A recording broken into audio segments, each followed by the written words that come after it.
Pero una taberna es de tiempo completo y tú ni siquiera haces lo que debes. Pero cuando me apasiono por algo, lo hago hasta terminar. Padre, dame piernas. Hey. Padre. Hey, hey, hey.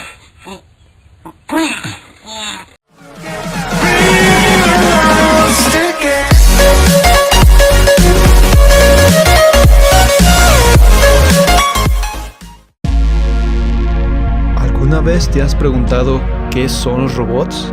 ¿Cuál es su definición? ¿Y si en algún momento llegaste a tener uno o cómo es que funcionan? Pues bienvenidos a lo que es la introducción a la robótica y vamos a explicarles un poco, pero antes un poco de historia. Pero de historia chévere, para que no te aburras. La palabra robot fue usada por primera vez en el año 1921 y tiene su origen en la palabra eslava, robota, que se refiere al trabajo realizado de manera forzada.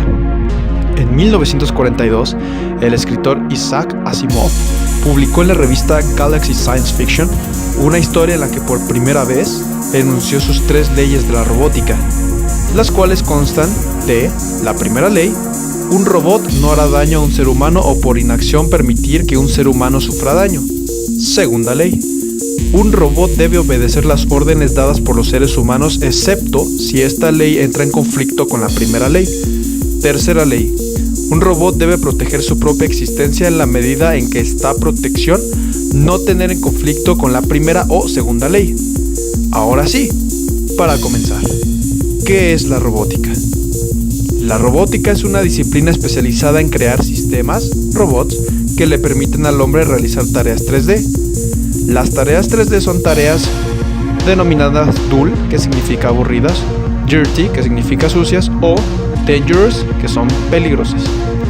¿Te puedes imaginar todo el día armando un automóvil? ¿O explorar tuberías de drenajes?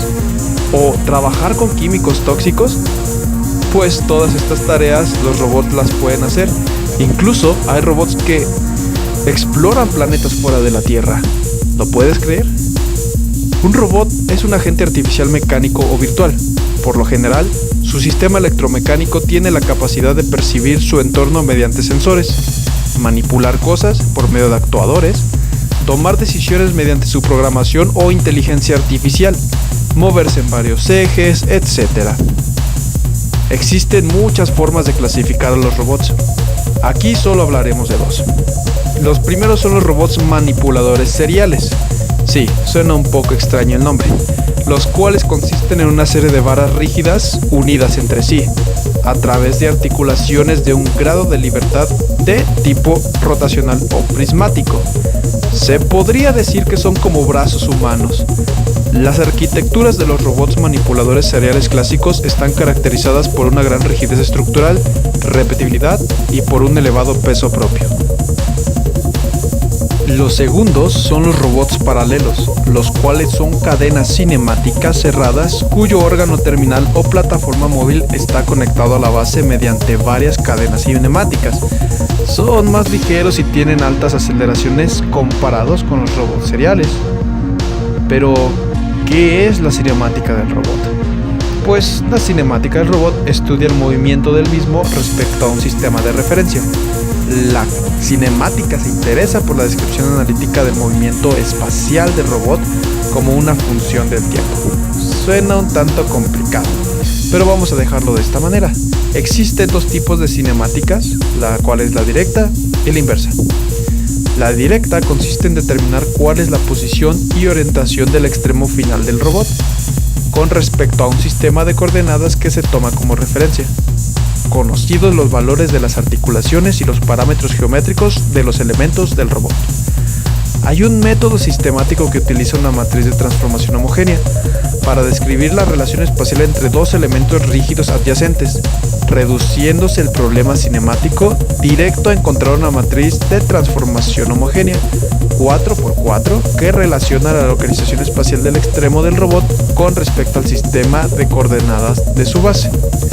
Como a continuación podremos ver las operaciones que se están realizando para determinar la matriz de rotación y la matriz de transformación, la cual consta de unos vectores, y llegamos a descomponer esos vectores, de los cuales tenemos x', y', y' y j', los descomponemos en función de teta y tenemos esos resultados de la matriz de rotación y transformación.